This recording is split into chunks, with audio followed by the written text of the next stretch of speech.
الحمد لله نحمده ونستعينه ونستغفره ونعوذ بالله من شرور أنفسنا ومن سيئات أعمالنا من يهده الله فلا مضل له ومن يضلل فلا هادي له وأشهد أن لا إله إلا الله وحده لا شريك له وأشهد أن محمدا عبده ورسوله.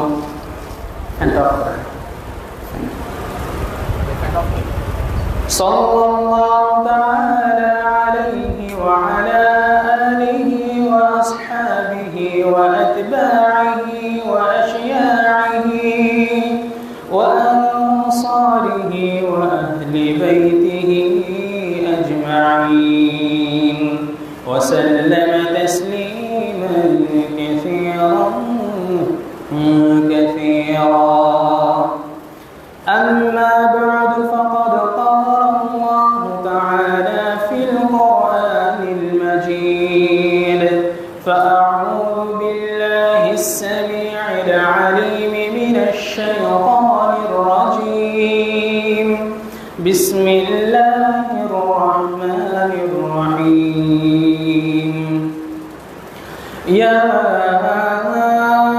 أيها النبي جاهد الكفار والمنافقين واغلظ عليهم ومأواهم جهنم وبئس المصير إلى آخر السورة. وقال النبي الأمين صلى الله عليه وسلم عن أبي ذر قال: قال لي رسول الله صلى الله عليه وسلم: اتق الله حيثما كنت وأتبع السيئة الحسنة تمحوها وخالق الناس بخلق حسن. আলহামদুলিল্লাহ, সমস্ত স্তুতি সমস্ত প্রশংসা সেই আল্লাহ তাআলার জন্য, যার অশেষ রহমতে এই বৃষ্টি স্নাত দিনে আমরা তার পবিত্র গৃহে মেহমান হয়ে আসতে পেরেছি। যে আল্লাহ তাআলা আমাদেরকে এই সম্মানটুকু দান করেছেন, নিয়ামতটুকু দান করেছেন, তার এই পবিত্র ঘরের মেহমান হিসেবে অসংখ্য মানুষের মধ্য থেকে সময় মতো কিছু সংখ্যক মানুষের মধ্যে নিজেদেরকে গণ্য করে আল্লাহ তাআলা যে আমাদেরকে এই পবিত্র মেহমান হিসেবে কবুল করেছেন, সে আল্লাহর প্রতি আমরা প্রশংসা জ্ঞাপন করি। আলহামদুলিল্লাহ। দরুদ ও সালাম বর্ষিত হোক সেই প্রিয় হাবিবের প্রতি, যার আদর্শকে বাস্তবায়ন করা একমাত্র লক্ষ্য উদ্দেশ্য। সকলে বলি সাল্লাল্লাহু আলাইহি ওয়াসাল্লাম। সম্মানিত উপস্থিতি, আজকের খুতবার বিষয়টা একটু ভিন্ন রকম, যেটা আমাদের বর্তমান পরিস্থিতির সাথে সামঞ্জস্যশীল, যে ব্যাপারে মুসলমানদের বিশেষ করে আহলে সুন্নাহ ওয়াল জামায়াতের জ্ঞান থাকা আবশ্যিক কর্তব্য।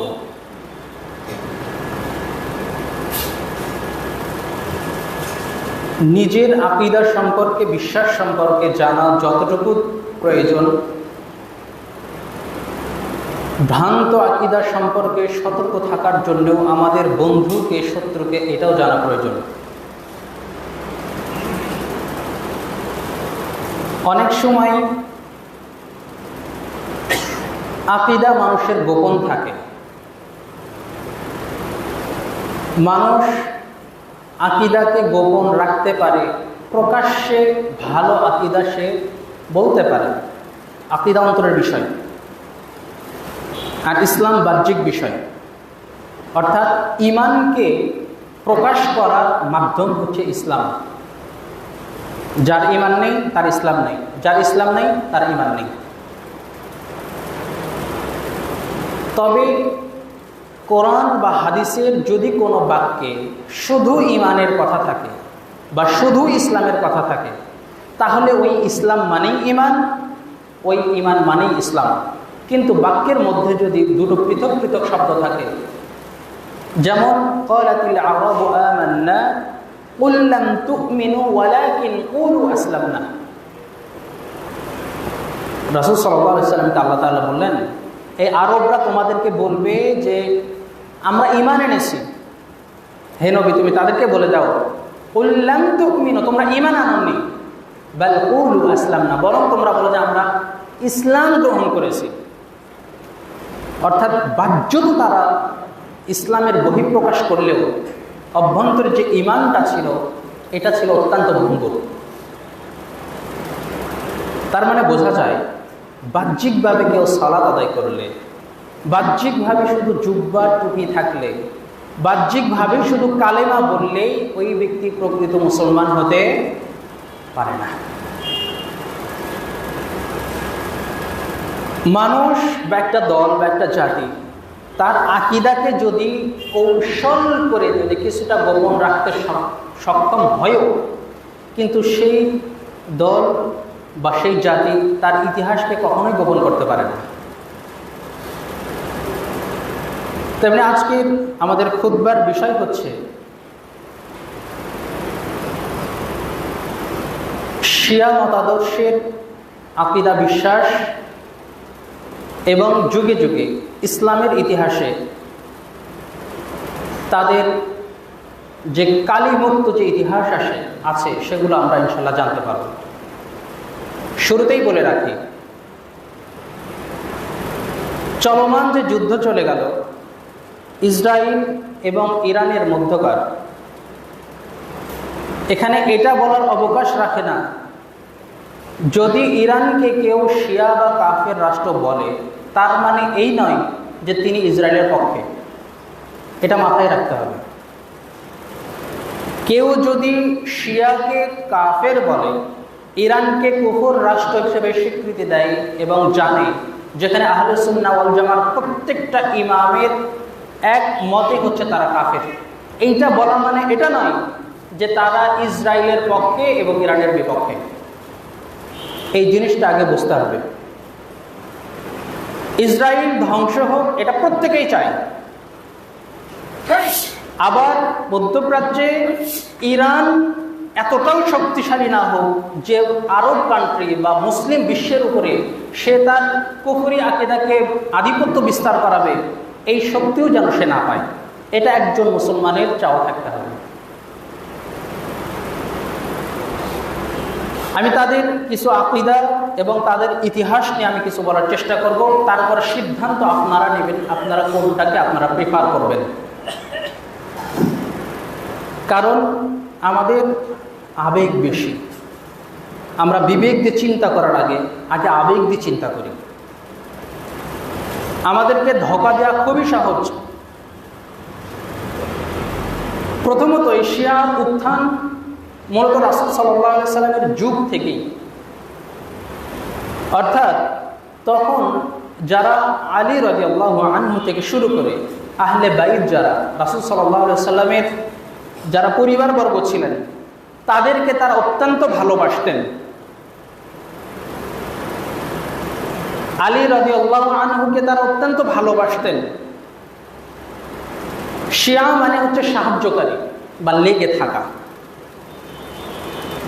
এটা সাহাবায়ে কেরামের যুগে, তাবেঈদের যুগে শিয়ার শব্দের অর্থটা ভালো ছিল এবং ওই শিয়াগুলো কুফরি করার মতো কোনো আকীদা লালন করত না। অর্থাৎ ওই সময় সাহাবায়ে কেরামের সময় শিয়া বলা হতো তাদেরকে। রাসূল সাল্লাল্লাহু আলাইহি সাল্লাম যখন মারা গেলেন, ওমর রাদিয়াল্লাহু আনহু যখন খলিফা হলেন, আবু বকর রাদিয়াল্লাহু আনহু যখন খলিফা হলেন, তখন অনেকেই মনে করত খলিফা হওয়ার যোগ্য আলী রাদিয়াল্লাহু আনহু, কিন্তু তারপরেও তারা আবু বকর রাদিয়াল্লাহু আনহুকে মেনে নিয়েছিলেন। তারা আলী রাদিয়াল্লাহু আনহুকে আবু বকর এবং ওমর, ওসমান রাদিয়াল্লাহু আনহুর উপরে প্রাধান্য দিতেন বা তাদের চেয়ে আলী রাদিয়াল্লাহু আনহুকে শ্রেষ্ঠ মনে করতেন। এটাই ছিল শিয়াদের আকীদা, মৌলিক আকীদা। অর্থাৎ আবু বকর ওমরের চেয়ে আলী রাদিয়াল্লাহু আনহু উত্তম। এটা প্রথম দিকের আকীদা তাদের। এই আকীদা এটা হচ্ছে বেদাআতি আকীদা। কারণ রাসূল সাল্লাল্লাহু আলাইহি ওয়াসাল্লাম সহ আলী রাদিয়াল্লাহু আনহু নিজেও স্বীকৃতি দিয়েছেন রাসূলের পরে যত নবী রাসূল আছে এবং মহানবী রাসূলুল্লাহ সাল্লাল্লাহু আলাইহি ওয়াসাল্লামের পরে সবচেয়ে পৃথিবীর শ্রেষ্ঠ দুজন মানুষ আবু বকর এবং ওমর। এটা রাসূল দ্বারা স্বীকৃত, আলী রাদিয়াল্লাহু আনহুর দ্বারাও স্বীকৃত। কিন্তু এটার প্রকট আকার ধারণ করে যখন ওমর রাদিয়াল্লাহু আনহু মারা গেলেন এবং উসমান রাদিয়াল্লাহু আনহু যখন নতুন খেলাফতের দায়িত্ব নিলেন, তখন আব্দুল্লাহ ইবনে সাবা তিনি ইসলাম গ্রহণ করেন। তার ধর্ম ছিল ইহুদি। সে বাধ্যত ইসলাম ধর্ম গ্রহণ করে এবং সে মনে করত তার ইহুদি যে সে ছিল, তার নবী ইউশা বিন নুন ছিল মুসা আলাইহিস সালামের ওসি বা ইমামত। ওসি হচ্ছে রাসূলের পরে আল্লাহ স্বীকৃত ইমাম। অর্থাৎ তারা মনে করে প্রত্যেকটা নবীর একজন করে ওসি থাকে। নবীদের সংখ্যা যেহেতু, নবী রাসূলের সংখ্যা যেহেতু 1,24,000, ওসিদের সংখ্যাও 1,24,000। প্রত্যেকটা নবীর একজন করে ওসি থাকে। মুহাম্মদ সাল্লাল্লাহু আলাইহি সাল্লামের ওসি ছিলেন হচ্ছে আলী রাদিয়াল্লাহু আনহু। অর্থাৎ আলী রাদিয়াল্লাহু আনহু যে রাসূলের পরে ইমামত হবেন, ইমাম হবেন, এটা আল্লাহর বিধান ছিল, আল্লাহর হুকুম ছিল। কিন্তু ওমর, উসমান, আয়েশা রাদিয়াল্লাহু আনহুর প্রবঞ্চনায় আবু বকর রাদিয়াল্লাহু আনহুকে খলিফা করা হয়, আলিয়াযু বিল্লাহ। আকীদা কিন্তু চেঞ্জ হয়ে গেছে। যখন কোনো অমুসলিম ইসলামের মধ্যে ঢুকে গেছে, ইহুদি যখন ঢুকে গেছে, তখন আকীদার পরিবর্তন শুরু হয়ে গেছে।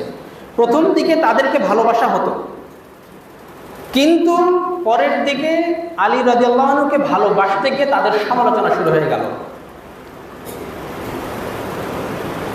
পরবর্তীতে এই আব্দুল্লাহ ইবনে সাবা তিনি বিভিন্ন দেশ ভ্রমণ করতেন এবং টার্গেট করতেন নতুন যারা ইসলাম গ্রহণ করেছে। তারা তো সাহাবীদের কাছ থেকে অনেক দূরে ছিল, ইসলামের মৌলিক ধারণা তারা সাহাবীদের কাছ থেকে পাননি। তাদেরকে টার্গেট করে করে সে তার এই আকীদাগুলো মানুষের কাছে এগুলো প্রচার করতে থাকে। আবু বকর, উসমান রাদিয়াল্লাহু আনহু সম্পর্কে ভ্রান্ত মূল আকীদা তারা বলে যে যেখানে আল্লাহর নির্দেশ, রাসূলের পরে আলী রাদিয়াল্লাহু আনহু হবেন ইমাম, এবং সেই যোগ্য ইমামকে অযোগ্য করে উসমান কিভাবে, আলী রাদিয়াল্লাহু আনহু তখন তো বেঁচে আছেন, আলী বেঁচে থাকতে উসমান রাদিয়াল্লাহু আনহু কিভাবে তিনি খেলাফতের দায়িত্ব নেন, তিনি হচ্ছে তাগুত খলিফা, তোমরা সবাই তার বিপক্ষে সোচ্চার হও, তাকে খলিফা থেকে হটাতে হবে। এমনকি শিয়াদের যে মুহাদ্দিস জাফর এবং কিলানি, এই দুইজনের বরাতে তাদের যে আকীদা প্রকাশ পেয়েছে, সেই সময় আব্দুল্লাহ ইবনে সাবা বলেই বসলো আলী রাদিয়াল্লাহু আনহুই হচ্ছে ইলাহ বা খোদা। সরাসরি আলী রাদিয়াল্লাহু আনহু যখন মসজিদে বেরোচ্ছিলেন তাকে সিজদা করে ফেলল। আলী রাদিয়াল্লাহু আনহু তখন তাকে নিষেধ করলেন, বুখারীর হাদিস। যখন তারা এটা শুনল না, তাদেরকে 3 বার তওবা করতে বলেছেন। তওবা যখন করে তখন তাদেরকে একটা গর্ত খনন করে আগুন জ্বালিয়ে তাদেরকে পুড়ে মেরে ফেলা হয়েছে। কিন্তু তাদের শাগরেদগুলো রয়ে গিয়েছিল। তারপরেও তারা স্বীকার করত আলী রাদিয়াল্লাহু আনহুই হচ্ছে রাসূলের পরে সবচেয়ে যোগ্য ইমাম এবং আল্লাহ কর্তৃক তিনি হচ্ছে নির্বাচিত। আলী রাদিয়াল্লাহু আনহু এটার ঘোর বিরোধী ছিলেন। এই জন্য আব্দুল্লাহ ইবনে আব্বাস রাদিয়াল্লাহু আনহু তিনি বলছেন, হে আলী, আমি যদি আপনার জায়গায় হতাম তাহলে আমি তাদেরকে আগুনে পুড়ে মারতাম না, কারণ রাসূল সাল্লাল্লাহু আলাইহি ওয়াসাল্লাম বলেছেন তোমরা মানুষকে আল্লাহর নিয়মে শাস্তি দিও না। আমি তাদেরকে তলোয়ার দিয়ে হত্যা করতাম। যাই হোক, আলী রাদিয়াল্লাহু আনহু তাদেরকে, আব্দুল্লাহ ইবনে সাবাকে সেখানে তিনি মেরে ফেলেন।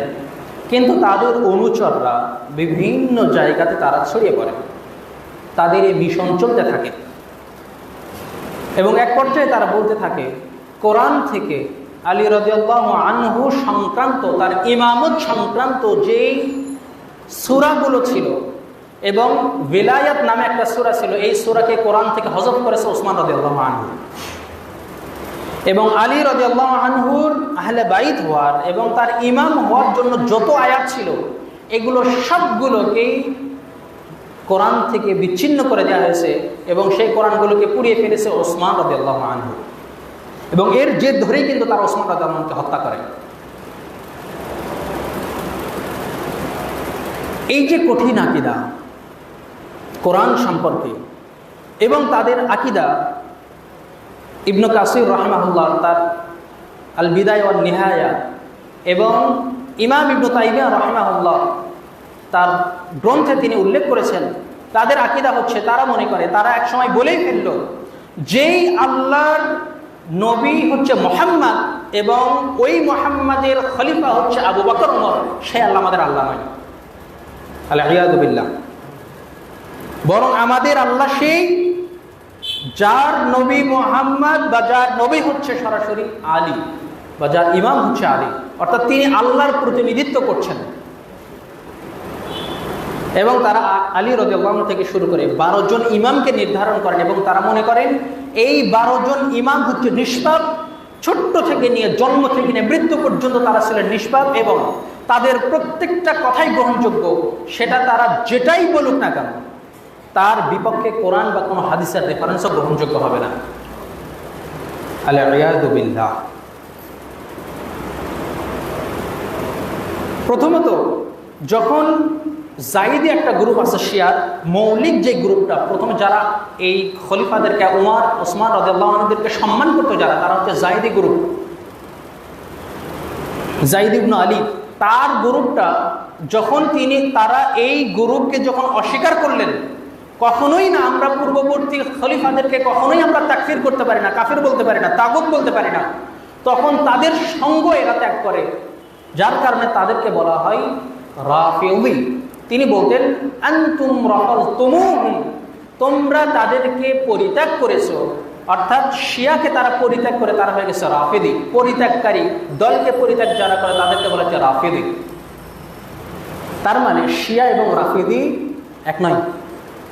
মূল যে শিয়া তারা প্রত্যেকটা খলিফাকে তারা সম্মান করতেন, শুধু আলী রাদিয়াল্লাহু আনহুকে প্রাধান্য দিতেন, এতটুকুই।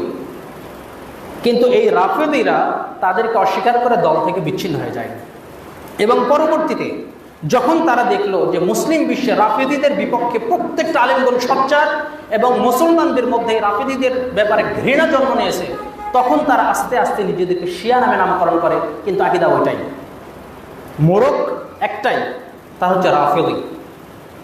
আস্তে আস্তে প্রচলন হয়ে যায় রাফিদি শিয়া, জাইদি শিয়া, আবার প্রচলন হয়ে যায় এরা তো ইসলাম থেকেই খারিজ হয়ে গেছে, কিন্তু প্রচার আছে শিয়া ইসলাম, সুন্নি ইসলাম, শিয়া মুসলিম, সুন্নি মুসলিম। আল-ইয়াযু বিল্লাহ। কথাটা বলাও তো করি, ইসলাম একটাই, ইসলামের কোনো ভার্সন হয় না।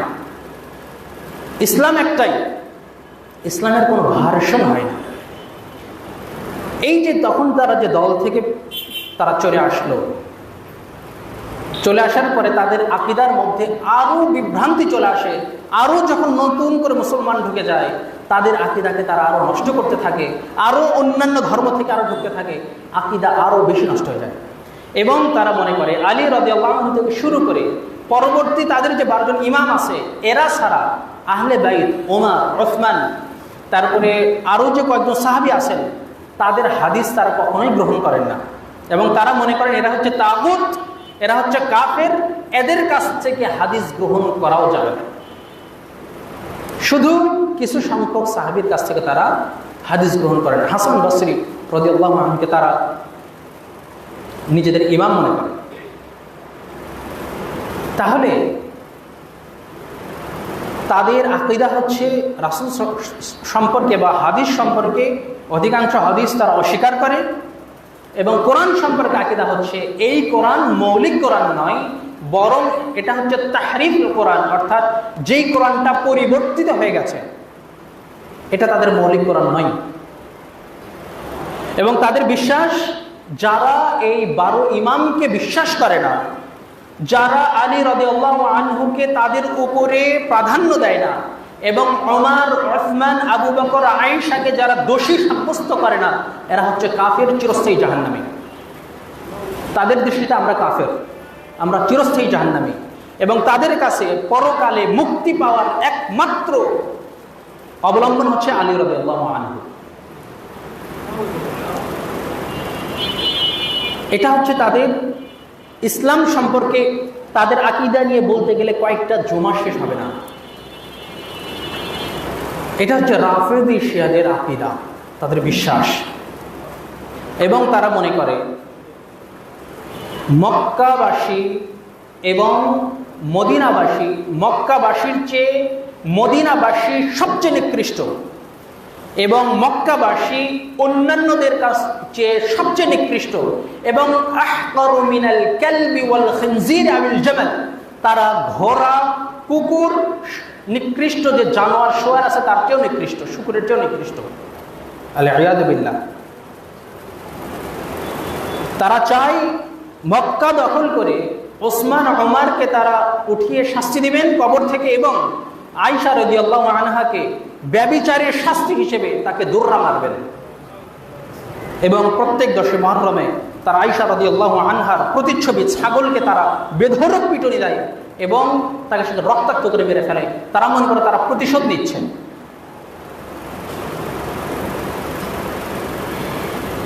এটা ছিল তাদের প্রাথমিক একটা ভ্রান্ত আকীদা।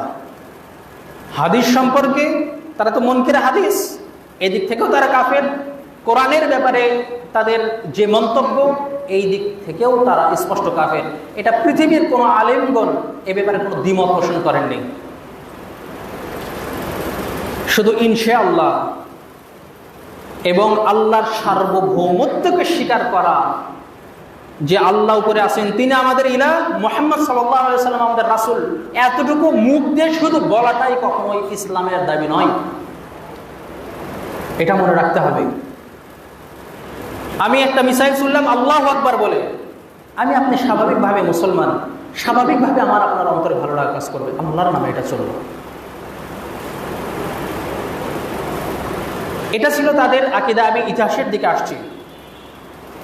এবং খোলাফায়ে রাশেদার যে খেলাফত ছিল এবং পরবর্তী যে মুসলিম খলিফাগণ যারা খেলাফত পরিচালনা করেছেন, তাদের দৃষ্টিতে প্রত্যেকটা খেলাফত হচ্ছে তাগুতি খেলাফত, এবং কেউ আল্লাহর বিধান অনুযায়ী, কোরআন অনুযায়ী তারা কেউ খেলাফত পরিচালনা করেননি। উসমান বলেন, আবু বকর, উমর রাদিয়াল্লাহু তাআলা আনহুম আজমাইন, তারা কেউ আল্লাহর বিধান অনুযায়ী খেলাফত প্রতিষ্ঠা করেননি এবং পরিচালনা করেননি, সুতরাং তারা হচ্ছে কাফের। তারা এটা ভাবলো না আহলে বাইত। এবং তারা বলে সূরা ইনশিরাক, এখানকার একটা আয়াত মিশ্রিত আছে, সেটা হচ্ছে ওয়াজআলনা আলিয়ান সিহরাক। আল্লাহ তাআলা নাকি বলেছেন, এবং আলী, হে মুহাম্মদ, আমি আলীকে তোমার জামাই করে দিলাম। এই আয়াতকে নাকি সূরা ইনশিরাক থেকে বিলুপ্ত করা হয়েছে। তারা বুঝলো না আলী রাদিয়াল্লাহু আনহু যেমন রাসূল সাল্লাল্লাহু আলাইহি ওয়াসাল্লামের জামাই, ওসমান রাদিয়াল্লাহু আনহু রাসূল সাল্লাল্লাহু আলাইহি ওয়াসাল্লামের জামাই, বরং তিনি 2জন মেয়েকে বিবাহ করেছিলেন ওসমান রাদিয়াল্লাহু আনহু রাসূল সাল্লাল্লাহু আলাইহি ওয়াসাল্লামের। এই জন্য তাকে যুন নূরাইন বলা হয়, 2টা আলোর অধিকারী। যে ওসমান রাদিয়াল্লাহু আনহুকে রাসূল সাল্লাল্লাহু আলাইহি ওয়াসাল্লাম লজ্জা পেতেন, সেই আল্লাহ লজ্জা পেতেন, রাসূল তো পেতেন। রাসূল সাল্লাল্লাহু আলাইহি ওয়াসাল্লাম একদিন ঘরে বসে আছেন, তার লুঙ্গি হাঁটুর উপরে। আলী রাদিয়াল্লাহু আনহু আসে, ওইভাবেই বসে আছেন। ওমর আসে, ওইভাবেই বসে আছেন। আবু বকর আসলো, ওইভাবেই বসে আছেন। যখনই ওসমান আসলো, তখনই তিনি উঠে জড়সড় হয়ে লুঙ্গি ঠিক করে বসে গেলেন। তখন তাকে জিজ্ঞাসা করল, ইয়া রাসূলুল্লাহ, এর কারণ কি? তখন তিনি বলেন, হে ওমর, শুনে রাখো, যাকে আল্লাহ লজ্জা পায় তাকে আমিও লজ্জা পাই। সুবহানাল্লাহ। এই ওসমান রাদিয়াল্লাহু আনহুকে তারা হত্যা করেছে এবং তাকে তারা কাফের মনে করে। আবু বকর, ওমর, খোলাফায়ে রাশেদা সম্পর্কে আমি শুধু এক কথাতে বলে যাচ্ছি, যেহেতু সময়ের মধ্যে শেষ করার চেষ্টা করবো ইনশাআল্লাহ। এটা গেল তাদের খেলাফতি জিন্দেগির প্রাথমিক আকীদা। এবং তারা চিন্তা করে এই মতাদর্শকে, ইসলামকে ভিতর থেকে কীভাবে নষ্ট করা যায়, এই মতাদর্শকে তারা সারা বিশ্বে ছড়িয়ে দেওয়ার জন্য তারা এজেন্ডা গ্রহণ করে। প্রথম দিকে তারা খুব মাথাচাড়া দিয়ে নাড়তে পারলেও পরবর্তীতে আব্বাসীয় খেলাফতের সময়, আব্বাসীয় খেলাফত যে ধ্বংস হয়েছে, তার শুরুতে উমাইয়া খেলাফতের সময়, আব্বাসীয় খেলাফতের সময় 909 খ্রিস্টাব্দে তারা একটা খেলাফত প্রতিষ্ঠা করে মক্কার কায়রো থেকে, তার নাম হচ্ছে ফাতেমি খেলাফত। শিয়াদের ফাতেমি খেলাফত শুরু করে এবং এই খেলাফতের মাধ্যমে আল আজহার যে বিশ্ববিদ্যালয়টা দেখছেন, এটা সেই ফাতেমি খেলাফত, তারাই এই বিশ্ববিদ্যালয়টা প্রতিষ্ঠা করেছিল। এই ফাতেমি খেলাফত শুরু করে এবং তখন তো বাইতুল মাকদেস ছিল মুসলমানদের আয়ত্তে। 1099 সালে এই ফাতেমি খেলাফতের শিয়ারা ক্রুসেডারদের সাথে হাত মিলিয়ে এই বাইতুল মাকদেসকে তাদের অধীনস্থ করে দেয় এবং সেই সময় ক্রুসেডাররা সেই সুযোগে জেরুজালেম তারা পুরোটাই অবরুদ্ধ করে সিরিয়া, ফিলিস্তিনে, জেরুজালেমে প্রায় 70,000 মুসলমান নরনারীকে তারা হত্যা করে এবং বাইতুল মাকদেস তারা সেখান থেকে ছিনিয়ে নেয় মুসলমানদের হাত থেকে, এই শিয়াদের নেতৃত্বে, শিয়াদের আতাতের কারণে। এবং পরবর্তীতে যখন আব্বাসীয় খেলাফত 1258 সালে যখন আব্বাসীয় খেলাফত যখন ধ্বংস হয়ে যায়, আব্বাসীয় খেলাফতের শেষ সুলতান ছিলেন আব্দুল আল মুস্তাসিম বিল্লাহ, ইমাম আল মুস্তাসিম বিল্লাহ। তিনি একটু সহজ সরল মানুষ ছিলেন, যার কারণে তার প্রধানমন্ত্রী ছিল ইবনু আল আলকামি। ইবনু আল আলকামি এই ছিল শিয়া এবং রাফেদি, এবং তার চিন্তা চেতনা ছিল এই খেলাফতকে ধ্বংস করে, মুসলমানদেরকে নিশ্চিহ্ন করে এই জায়গাতে শিয়া খেলাফত প্রতিষ্ঠা করা। তার প্রথম এজেন্ডা ছিল সে ভিতরে ভিতরে মুসলমানদের সৈন্য সংখ্যা কমিয়ে ফেলে। প্রথমত হালাকু খানের সাথে সে পত্র যোগাযোগ করে, গোপন সূত্রে পত্র যোগাযোগ করে তাদেরকে এই খেলাফতের যত গোপন তথ্য, দুর্বলতা সম্পর্কে তাকে জানাতে থাকে এবং হালাকু খানের কাছ থেকে বিভিন্ন প্রস্তাব সে পেতে থাকে। ভিতরে ভিতরে ডিল চলে, কিন্তু এটা খলিফা জানে না। দ্বিতীয় এজেন্ডা ছিল মুসলমানদের সৈন্য সংখ্যা কমিয়ে ফেলা। মুসলমানদের সেই সময় সৈন্য সংখ্যা ছিল প্রায় 1 লক্ষ বাগদাদে, ইরাকের বাগদাদ, সেটা হচ্ছে আব্বাসীয় খেলাফতের মূল রাজধানী। ওই বাগদাদে মুসলমানদের সৈন্য সংখ্যা ছিল 1 লক্ষ। সেখান থেকে সে মুসলমানদেরকে যুদ্ধ বিমুখ করে আস্তে আস্তে আস্তে আস্তে সেখান থেকে সৈন্য কমিয়ে নিয়ে আসে মাত্র 10,000-এ। তারপরে হালাকু খানকে সে প্রস্তাব দেয় হামলা করার। হালাকু খান এসে যখন পুরো বাগদাদকে ঘেরাও করে ফেলে, বাগদাদের দরজাও খুলে দেয় এই বদমাইশ আলকামি, এবং তখন যে মুসলমানরা যুদ্ধ করবে এই প্রস্তুতি নেওয়ার সুযোগ নেই। দ্বিতীয়ত খলিফা যখন সিদ্ধান্ত নিলেন আমরা তাহলে যুদ্ধের জন্য প্রস্তুত হব, তখন এই ব্যক্তিটা তাকে খলিফাকে বোঝায় এখন তো যুদ্ধ করে লাভ হবে না, আমরা শান্তি চুক্তিতে আসি। সে শান্তি চুক্তি চায়, হালাকু শান্তি চুক্তিতে চায়, আপনি শুধু তার সাথে সাক্ষাৎ করেন। কিন্তু প্ল্যান তো ছিল অন্য। যখন শান্তি চুক্তির নামে আল মুস্তাসিম বিল্লাহ রহিমাহুল্লাহ তিনি তার পরিবারকে নিয়ে সপরিবার এবং তখনকার সুন্নি যত মুসলিমের সবচেয়ে বড় বড় যারা বিদ্বান এবং বিশিষ্ট ব্যক্তিবর্গ ছিলেন তাদেরকে নিয়ে হালাকু খানের সাথে বৈঠকের জন্য যায়, কিন্তু হালাকু খান সেখানে তাদেরকে চরমভাবে হত্যা করে এবং সেই সময় তারা বাগদাদে প্রচুর পরিমাণ হত্যাযজ্ঞ চালায়। প্রায় 20 লক্ষ মুসলিম সুন্নি মুসলমানদেরকে হত্যা করে তারা। এবং দারুল হিকমা আব্বাসীয় খেলাফত ছিল মুসলমানদের সবচেয়ে ইলমের স্বর্ণালী যুগ। যত বিজ্ঞান এবং যত গণিত, জ্যামিতি আজকে দেখছেন অধিকাংশ সে মুসলমানদের কাছ থেকেই শেখা। এবং দারুল হিকমা মুসলমানদের যে লাইব্রেরি ছিল, এই লাইব্রেরি এবং মানুষের রক্তের বন্যায় পুরো টাইগ্রিস নদীটা পানিগুলো সব কালো হয়ে গিয়েছিল। বইয়ের তো তখন দোয়াত দিয়ে লিখতে হতো, এই কালি আর মানুষের রক্ত দিয়ে। বই দিয়ে নদীর ঢেউ আটকে গেছে, রক্ত দিয়ে তার পানির কালার পরিবর্তন হয়ে গেছে। এমন হত্যাযজ্ঞ চালিয়েছে এই শিয়া রাফেদিদের আতাতের কারণে, তাদের ভূমিকার কারণে। এখানেই তো শুধু তারা ক্ষান্ত হয়নি,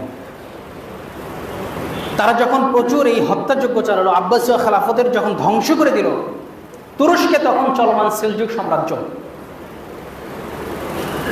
তারা সেখান থেকে এই 1500 শতকের দিকে, 1501-এর দিকে তখন তুরস্কের কিছু তুর্কিদের মধ্যে এবং আজারবাইজান, দক্ষিণ আজারবাইজান থেকে তারা তাবরিজ এবং ইস্পাহান মধ্য ইরান, এবং তাবরিজ হচ্ছে ইরান দক্ষিণ ইরানের আজারবাইজানের একটা অংশ যেটা ইরান অধীনস্থ। সেখান থেকে আরেকটা খেলাফতে উত্থান ঘটে, সেটা হচ্ছে সাফাবি খেলাফত, সাবাবি। এই খেলাফতের মাধ্যমে তারা চায় ওসমানীয় খেলাফতকে ধ্বংস করবে এবং আজারবাইজান থেকে শুরু করে ইরান এবং তুরস্ক এগুলোর উপরে তারা তাদের খেলাফত তারা প্রতিষ্ঠা করবে। কিন্তু তাদের এই নীল নকশা আল্লাহ তাআলা ধূলিসাৎ করে দিয়েছেন। তারা 1514 সালে ওসমানিয়া খেলাফতের সাথে যুদ্ধ করে এবং সেখানে তারা পরাজিত হয়। পরাজিত হওয়ার পরে এই দিকে তাদের ইরানে তারা কিন্তু শাহ ইসমাইল তারা এই ইসমাইলি শিয়া, এই শিয়া যে প্রতিষ্ঠা করেন এবং তিনি ইরানে এসে ইরানে তাদের এই শিয়া ধর্মকে, রাফিদি আকিদাকে তিনি প্রতিষ্ঠা করেন জোরপূর্বক। সুন্নি যত মুসলমান ছিল তাদের বড় বড় আলিম বিদ্বানদেরকে হত্যা করেন, জবাই করে, অন্য দেশে বিতাড়িত করে। সুন্নি যত মাদ্রাসা ছিল, মসজিদগুলো ছিল, সবগুলোকে গুড়িয়ে ভেঙে দেয় এবং ওখানে শিয়া রাফিদির আকিদা তারা প্রচলন শুরু করে দেয়। এভাবে তারা 1500 শতকের দিকে ইরান দখল করে নেয়। তাছাড়া ইরানে খোলাফায়ে রাশিদার পর থেকেই ইরান ছিল সুন্নি রাষ্ট্র এবং হানাফি এবং শাফি মাযহাবের অনুসারী। এখান থেকে সুন্নিদেরকে উৎখাত করে তারা এখানে ইরানে রাফিদি রাষ্ট্র তারা প্রতিষ্ঠা করতে সক্ষম হয়। লক্ষ লক্ষ মুসলমানের রক্তের উপর দিয়ে, নিষ্পাপ শিশু নারীর রক্তের উপর দিয়ে রাফিদি শিয়া ইরান প্রতিষ্ঠা করে 1500 শতকের দিকে। এই দিক থেকে আমাদের বাংলা ভারত উপমহাদেশে শিয়াদের একটা বড় প্রভাব থাকার মৌলিক কারণ হচ্ছে মুর্শিদাবাদের যেই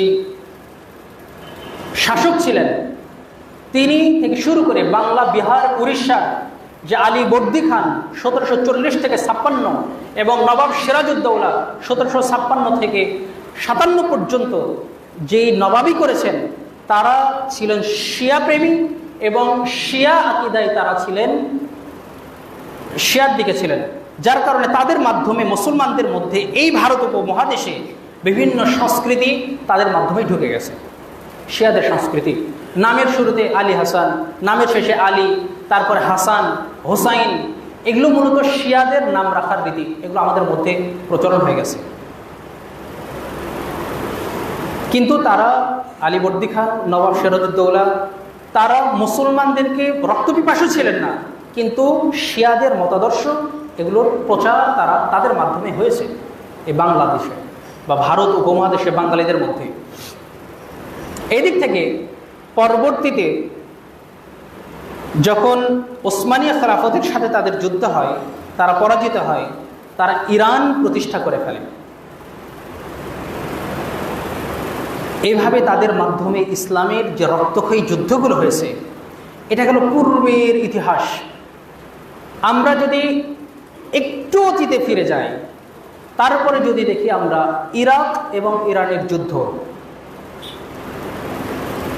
সেই সময় 79 সালের দিকে যখন কথিত ইসলামী বিপ্লব হয় ইরানে, তারপরে 80 সাল থেকে শুরু করে নিয়ে 88 সাল পর্যন্ত, 88 সাল পর্যন্ত, 1980 থেকে 88 সাল পর্যন্ত 8 বছর ইরাকের সাথে ইরানের যুদ্ধ হয় এবং ইরাক ছিল সুন্নি রাষ্ট্র। সাদ্দাম এটার নেতৃত্বে ছিলেন এবং তার নেতৃত্বে মধ্যপ্রাচ্যের মুসলিমরা একত্রিত হয়ে সুন্নিয়াতের একটা বড় একটা প্রভাব বিস্তারের লক্ষ্যে তারা কাজ করছিলেন। এই সময় ইসরায়েল চাচ্ছিল না যে সুন্নিদের বা মুসলমানদের মধ্যপ্রাচ্যে কোনো দাপট থাকুক বা তাদের কোনো শক্তি থাকুক। ইসরায়েল তখন ইরানের মাধ্যমে ইরাকের সাথে যুদ্ধ করে এবং সেই সময় সৌদি, কাতার তারা ইরাকের পক্ষে ছিল, তাদের সাথে বন্ধুত্ব ছিল এবং কাতার সেখানে মিলিয়ন মিলিয়ন ডলার ইরাককে তারা সহযোগিতা করেছে ইরানের সাথে যুদ্ধ করার জন্য এবং ইরানকে সহযোগিতা করেছে ইসরায়েল বিলিয়ন বিলিয়ন ডলারের মাধ্যমে এবং লেবাননের হিজবুল্লাহ বা মিলিশিয়া ইহুদি যারা সৈনিক ছিল তারা ইরাকের বিপক্ষে যুদ্ধ করেছে এবং ইরাকে প্রায় 2.5 থেকে 3 লক্ষ মানুষ হত্যা করেছে 8 বছরে। এটা ছিল ইরাক ইরানের যুদ্ধ। এরপরে 88 সালে যখন যুদ্ধ শেষ হয়, 88 থেকে শুরু করে 89 থেকে নিয়ে শুরু করে 94 পর্যন্ত যুদ্ধ হয় আর্মেনিয়া এবং আজারবাইজানের মধ্যে। আগেই বলে রাখি, আর্মেনিয়া খ্রিস্টান রাষ্ট্র, আজারবাইজান হচ্ছে ইরান অধ্যুষিত এলাকা, অর্থাৎ ইরানের এলাকার সাথেই এই এলাকাটা জড়িত। আর্মেনিয়া আজারবাইজানের সাথে জড়িত, ইরান, আজারবাইজান, আর্মেনিয়া। আর্মেনিয়ান ছিল হচ্ছে খ্রিস্টান রাষ্ট্র এবং আজারবাইজানের 2টা অংশ, উত্তরাঞ্চল এবং দক্ষিণাঞ্চল। দক্ষিণাঞ্চলটা এখন পর্যন্ত ইরানের অধীনস্থ এবং উত্তরাঞ্চলটা স্বাধীন। প্রথম দিকে এই যে যুদ্ধ হলো 94 সাল পর্যন্ত, 89 থেকে 94 পর্যন্ত আজারবাইজান এবং আর্মেনিয়া, এখানে প্রত্যক্ষ এবং পরোক্ষভাবে সহযোগিতা করেছে ইরান, অস্ত্রের মাধ্যমে, গ্যাসের মাধ্যমে, অর্থকরের মাধ্যমে। কিন্তু এই সময় আজারবাইজানের পক্ষ ছিল সৌদি, পাকিস্তান, তুরস্ক, কারণ এখানে তুরস্কের অনেক নাগরিক আছে যারা সুন্নি এবং শিয়া।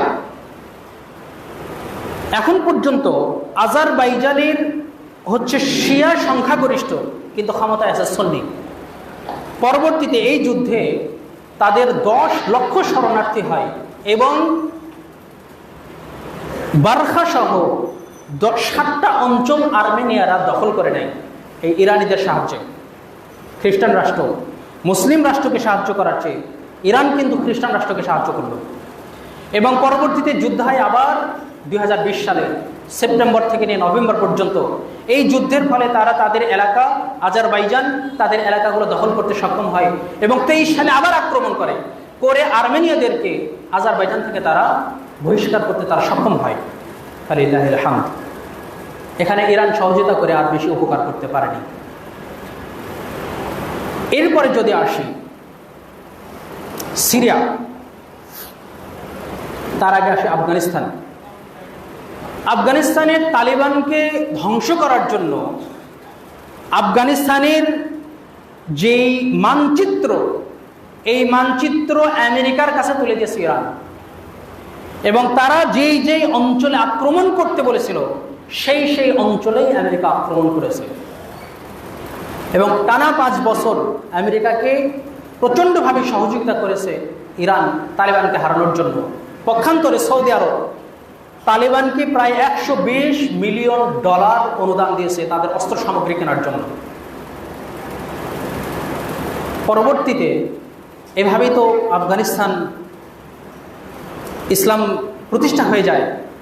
পরবর্তীতে সিরিয়াতে আসাদের পরিবার প্রায় 50 বছর ধরে যে হত্যাযজ্ঞ চালাচ্ছিল, এটা তো লোমহর্ষক ইতিহাস। আমি পূর্বের ইতিহাস বাদ দিলাম, শুধু বাশার আল আসাদের যে 2011 সাল থেকে 24 সালের যে নির্যাতন সুন্নি মুসলমানদের উপরে, প্রায় 5-6 লক্ষ মুসলমানদেরকে তারা হত্যা করেছে, এটা কারো চোখে পড়েনি। 6 লক্ষ মুসলমানদেরকে হত্যা করেছে, তার মধ্যে 5 লক্ষ শুধু সাধারণ মুসলমান, সুন্নি মুসলমান। তার মধ্যে ছিল 55,000 শিশু, 28,000 নারী এবং 1 লক্ষ মানুষকে তারা গোপন ছেলে ফাঁসির কাস্টে ঝুলিয়ে এবং গুম করে তাদেরকে নির্যাতন করে হত্যা করেছে। জেলখানাটার নাম আমি ভুলে গেলাম, সেখানে দেখলে দেখবেন ওই জেলখানার একটা ভিডিও চিত্র প্রকাশ পেয়েছে। সেখানে মানুষকে তার বাবার আমলে ধরা হয়েছিল, 24 বছর চলে গেছে, তারা জানেই না যে তার বাবা বাশার আল আসাদের বাবা মারা গেছে। তাদেরকে ফাঁসি দিয়ে, চাপা দিয়ে, গুঁড়া করে তাদেরকে ধ্বংস করে দেওয়া হয়েছে। তারা ছিল সুন্নি মুসলমান। এভাবে তারা প্রায় 5 থেকে 6 লক্ষ মুসলমানকে হত্যা করে সিরিয়াতে। সহযোগিতা করেছে কে? ইরান এবং তালেবানের হিজবুল্লাহ। আমি যে ইতিহাসগুলো বললাম প্রত্যেকটাই অথেন্টিক। কারো যদি রেফারেন্স প্রয়োজন হয় আমার সাথে ইনশাল্লাহ যোগাযোগ করবেন। এখানে সব রেফারেন্স সহ বলা একটু অসম্ভব, সময় সাপেক্ষ বিষয়। এই যে সিরিয়ার এই যে কঠিন হত্যাযজ্ঞ, বাশার আল আসাদের মাধ্যমে, এবং তাকে পুরোপুরি মদত দান করেছে ইরান। এবং বাশার আল আসাদ ছিল রাফেদি শিয়া, এবং ইরানের যে শিয়া আকিদা এটা হচ্ছে রাফেদি শিয়া আকিদা। তাদের মাধ্যমে বিগত ইতিহাসে মুসলমানদের যা ক্ষতি হয়েছে এটা কোনো খ্রিস্টান ইহুদের মাধ্যমে হয়নি। তাদের মাধ্যমে আব্বাসী যুগের আব্বাসী খেলাফতের ধ্বংস হয়েছে, 20 লক্ষ মুসলমান নরনারী হত্যা হয়েছে। পরবর্তীতে অন্যান্য জায়গায় ইরাকে 2.5 লক্ষ, আবার সিরিয়াতে প্রায় 5 থেকে 6 লক্ষ মুসলমানের রক্ত তাদের হাতে লেগে আছে।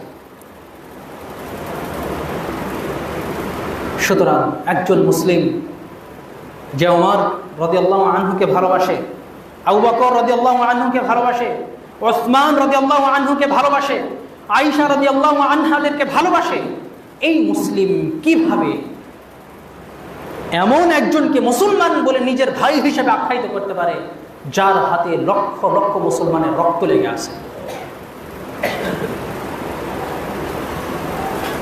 আমরা মনে করছি শিয়া আমাদের বন্ধু, আল-ইয়াযু বিল্লাহ।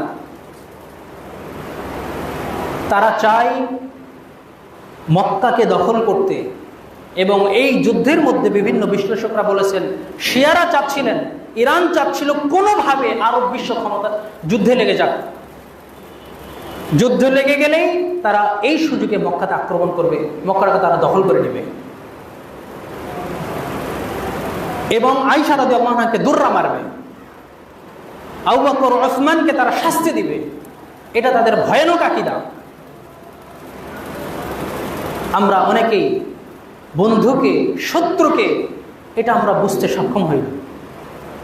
তারা মধ্যপ্রাচ্যে আমেরিকার বিপক্ষে এবং ফিলিস্তিনের পক্ষে বড় বড় কথা বলার মৌলিক উদ্দেশ্য হচ্ছে যদি ফিলিস্তিনের সাথে যুদ্ধবিরতি বা কোনো কাজে যদি কথা বলতে হয় তারা যেন ইরানকে বেছে নেয়, এবং পুরা মুসলিম বিশ্ব তাদের চাপার জোর শুনে যেন তাদের পক্ষ নেই। একমাত্র সিংহ মধ্যপ্রাচ্যের সেটা হচ্ছে ইরান। অথচ আমরা দেখলাম না হামাসের যত টানেল খরা এবং যত অস্ত্র বাবদ অর্থ এটা কিন্তু সৌদি আরবই দান করেছে। আরব কান্ট্রির কোনো দোষ নেই আমি এটা বলবো না, অবশ্যই তারা দোষী, কিন্তু আমাদের মস্তিষ্ক হচ্ছে যে ফেরেশতা নয় সে একেবারে ইবলিস। কেউ যদি ফেরেশতা না হয় তিনি কি ইবলিস? সৌদি আরব আরব বিশ্ব ফেরেশতা না, তার মানে ইবলিস, কাফের। সৌদি আরব সহ মধ্যপ্রাচ্যের আরব কান্ট্রিতে বাংলাদেশের প্রায় 2 কোটি প্লাস মানুষ তারা সেখানে কাজ করে, তাদের টাকায় বাংলাদেশ চলছে। এবং মুসলিম বিশ্বের এমন কোনো দেশ নাই যেখানে সৌদি গোপন কোনো সহযোগিতা নাই, অবদান নাই। সৌদি আরব শুধু এগুলো প্রকাশ্যে শখ করে না, এতটুকুই সৌদির দোষ বেশি। সুতরাং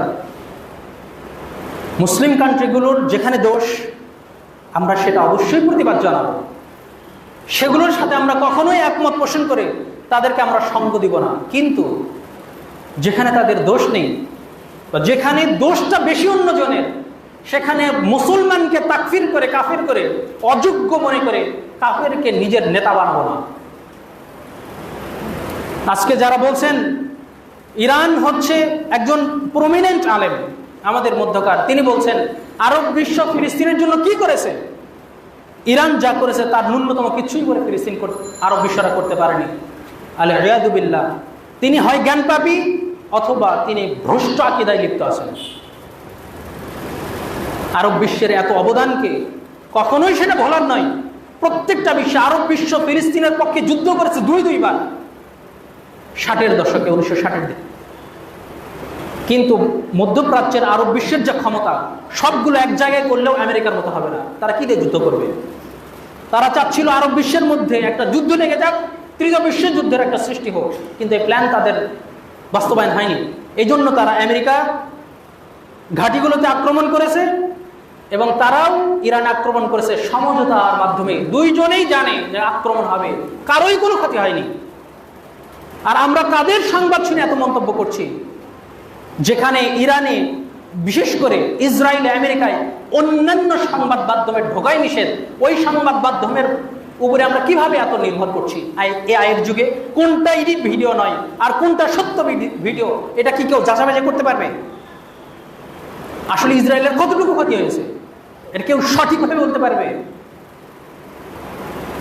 বিশ্ব সংবাদ মাধ্যমকে তারা পরিচালনা করে, তারা সংবাদ মাধ্যমকে যেভাবে তথ্য দেবে ওই বিশ্ব সংবাদ মাধ্যম সেভাবেই জাতির কাছে প্রকাশ করবে।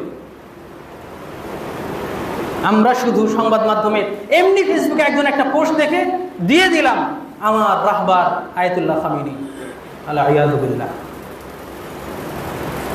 সুতরাং সম্মানিত উপস্থিতি, একদিকে মুসলিম বিশ্বের জন্য সৌদির যে অবদান আছে সেই অবদান বললেও খুতবা 2-3 খুতবা চলে যাবে। অন্যদিকে মুসলমানদের যে রক্তে রঞ্জিত হয়েছে রাফিদি শিয়াদের হাত, এইটা বলতেও 2-3 খুতবা চলে যাবে। মুসলিম বিশ্বের কোথাও এই শিয়ারা, এই ইরানি শিয়ারা বিশেষ করে, এরা মুসলিম বিশ্বের কোথাও ন্যূনতম কোনো উপকার করেনি। বাংলাদেশের 88 বন্যাতে কয়েক বিলিয়ন ডলার দান করেছে সৌদি। বর্তমানেও শুধুমাত্র ডক্টর আসাদুল্লাহ গালিবের মাধ্যমেই মসজিদ হয়েছে 1200 মসজিদ, এবং এই তো রিসেন্টলি 500 মসজিদ, যে মডেল মসজিদগুলো সৌদির টাকায় হয়েছে। এছাড়াও অসংখ্য মসজিদ হচ্ছে, বিভিন্ন জায়গাতে মসজিদ, বিশ্ববিদ্যালয়, এবং বিভিন্ন দেশ থেকে তারা মদিনা বিশ্ববিদ্যালয়ে প্রত্যেক মাসে বাংলাদেশি টাকায় 25 থেকে 30,000 টাকা করে দিয়ে তাদের মধ্যে সহি জ্ঞান ঢুকে দিয়ে, আকীদা ঢুকে দিয়ে বিশ্বের অন্যান্য জায়গাগুলো ছড়িয়ে দিচ্ছে। মানুষের আকীদা পরিবর্তনের জন্য তারা কাজ করছে। শুধু প্রকাশ্যে যুদ্ধে নেমে পড়াটাই বীরত্ব নয়, মস্তিষ্কের যুদ্ধ, বুদ্ধিবৃত্তিক যুদ্ধ সৌদি আরব চেষ্টা করছে তারা নিজস্ব ক্ষমতায় তার বলিয়ান হওয়ার জন্য।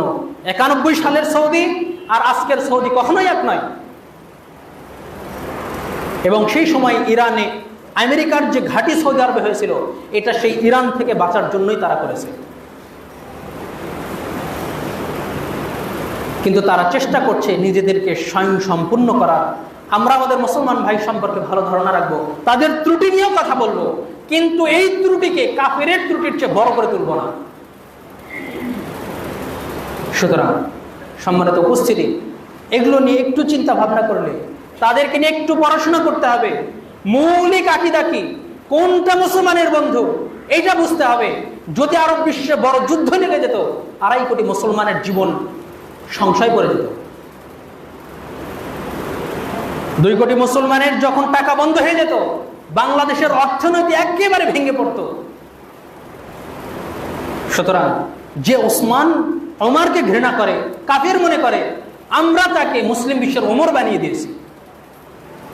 এমন জঘন্যতম আমাদের ইলমি জ্ঞান এত নিচু পর্যায়ে চলে গেছে, আল্লাহ ইয়াযু বিল্লাহ। যারা সৌদি আরবকে কাপুরুষ বলছেন, কাফির বলছেন, আমাদের বাংলাদেশের তথাকথিত ইসলামী দলগুলো, আপনারা কি করছেন বাংলাদেশের জন্য? ওই আয়াতকে সামনে নিয়ে আসেন, কাম মিন ফিয়াতিন কলিলাতিন গালাবাত ফিয়াতান কাসীরাতান বিইذনিল্লাহ। এই আয়াত শুধু সৌদি আরবের জন্য কেন? যে বিভিন্ন আল্লাহ তাআলা কত ছোট ছোট মানুষদেরকে, ছোট ছোট দলকে বড় বড় দলের উপরে আল্লাহ তাআলা বিজয় করেছেন। আপনি মুদার যুদ্ধের কাহিনী নিয়ে আসেন, 3 লক্ষ 2 লক্ষ মুসলমানের বিপক্ষে মাত্র 2000 মুসলমান করে তাদেরকে পরাজয় বরণ করিয়েছে কাফেরদেরকে। এটা আপনার নিজের জীবনে নিয়ে আসেন, বাংলাদেশের প্রেক্ষাপটে নিয়ে আসেন, দেখি আপনি ছোট দল বড় দলকে হারিয়ে খেলাফত প্রতিষ্ঠা করেন, সশস্ত্র যুদ্ধ করেন, আমরা আছি সাথে। যে March, long March for Gaza যেটা হয়েছিল, এতগুলো মানুষ যদি খেলাফতের জন্য আন্দোলন করত, বাংলাদেশের খেলাফত প্রতিষ্ঠা করার আন্দোলন করত, খেলাফত হয়ে যেত। সুতরাং আয়াত শুধু সৌদির শাসকের বিপক্ষে খাটিয়ে এই দেশে মুসলমানের মধ্যে শিয়া প্রেমটা ঢুকিয়ে দিয়েছে তারাই। তুরস্কের পাশে, তুরস্কর অধীনে ছিল এই ফিলিস্তিন, ওসমানী খেলাফতের অধীনে ছিল এই ফিলিস্তিন, তাদের কাছ থেকে নিয়েছে ইহুদিরা। তুরস্ক তো একটা কথাও বলেন, শুধু বলি আউড়িয়েছে এটা করবো সেটা করবো, কিচ্ছুই করেনি। তুরস্ককে তো কিছু বললেন না আপনি।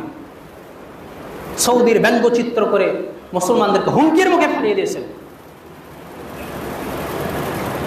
সুতরাং সম্মানিত উপস্থিতি, আমাদের উচিত হবে সঠিক ইতিহাস জানা, বর্তমান বিশ্বের সম্পর্কে, বিশেষ করে তাগুত ইতিহাস সম্পর্কে আমাদের জানা, অন্তত কে বন্ধু কে শত্রু এটা চেনার চেষ্টা করা।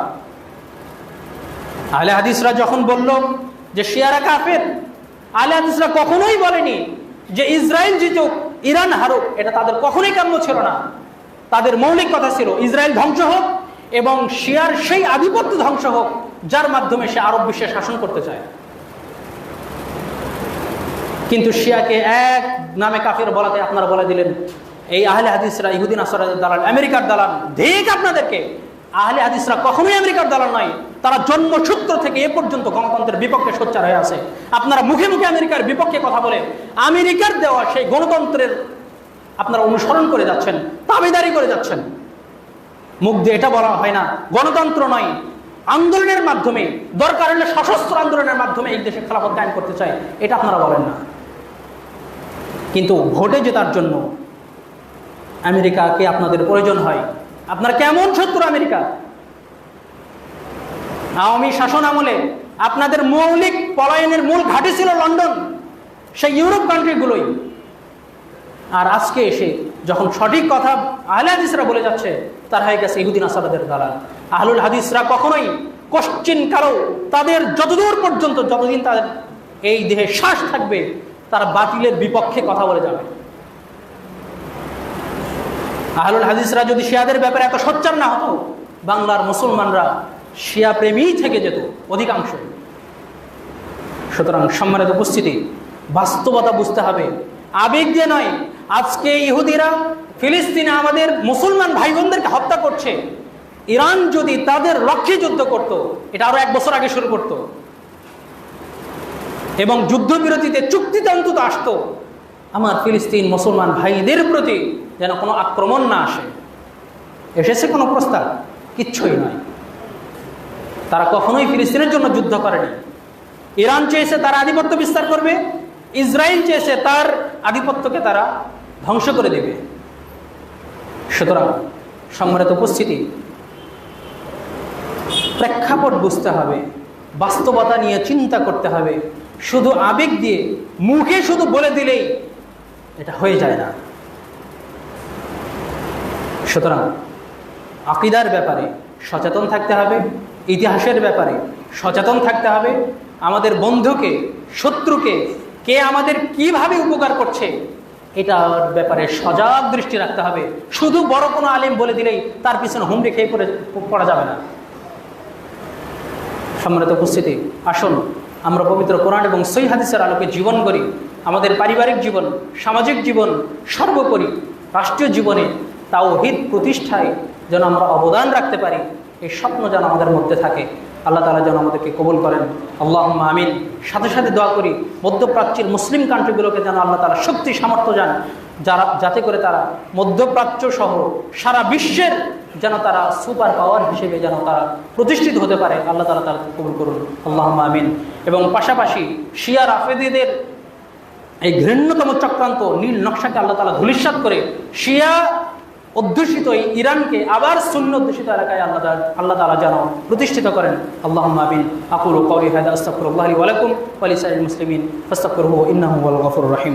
আরেকটা কথা, সাদ্দাম হোসেনকে যে হত্যা করেছিল ইরানিরাই হত্যা করেছে, যিনি সুন্নি সুপার পাওয়ার মধ্যপ্রাচ্যের তখনকার ইরাকের শাসনকর্তা ছিলেন।